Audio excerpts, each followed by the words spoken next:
Hi hello सर्वांना माझा नमस्कार। स्वागत आहे तुमचे माझ्या चॅनलवरती। आज मला होती चॉकलेट फ्लेवरची ऑर्डर आणि हाच केक मी तुम्हाला दाखवत आहे कसा बनवायचा ते। सर्वप्रथम मी इथे केक बेक करून घेतला आणि त्याच्या लेयर्स पाडून घेतल्या आणि एक एक करून त्या केकवरती मी क्रीम लावायला लेयर्सवरती मी क्रीम लावायला सुरुवात करत आहे। बघा तुम्ही व्हिडिओमध्ये दिसतच असेल तुम्हाला मी कशा प्रकारे केक बनवून घेत आहे, कशा लेयरिंग करत आहे आणि त्यामध्ये मी थोडा स्ट्रॉबेरी फ्लेवरचा क्रशही ॲड करत आहे।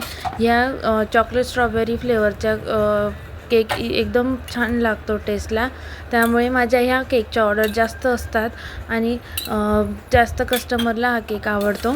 आता मी इथे फायनल आयसिंग करत आहे केकला। फायनल आयसिंग साईडने मी भरपूर अशी क्रीम लावून घेत आहे आणि अशामुळे केक हा व्यवस्थित सगळीकडून केकला छान प्रकारे क्रीम लागली जाते आणि त्याची फिनिशिंगही छान होते।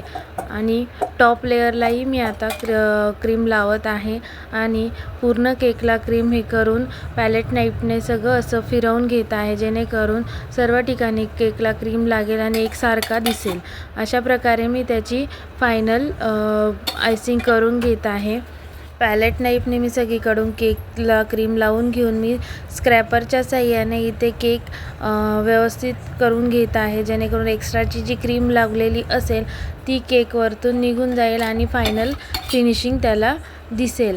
अशा प्रकारे मी इथे हा पूर्ण केक बनवून घेतलेला आहे आणि त्याच्यानंतर मी आता त्याला त्याच्यावरतून मी चॉकलेट गनाश टाकणार आहे, कारण ती डिझाईन तशी आहे। चॉकलेट गनाश टाकून मी वरतून पूर्ण केक वरतून ती पसरवून घेणार आहे आणि त्याला छोटी छोटी अशी ड्रिपिंग पण वरतून चॉकलेट टाकल्यामुळे अशी साईडने छानशी अशी ड्रिपिंग होईल आणि त्यामुळे केक असा व्यवस्थित छान दिसेल आणि लुकही त्या केकला खूप छान येईल।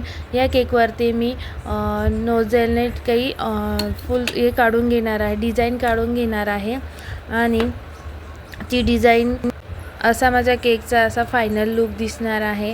आणि त्यानंतर मी त्याच्यावर थोडंसं प्लेन दिसत आहे म्हणून मी त्यावरती ओरिओचे बिस्किट लावून घेणार आहे।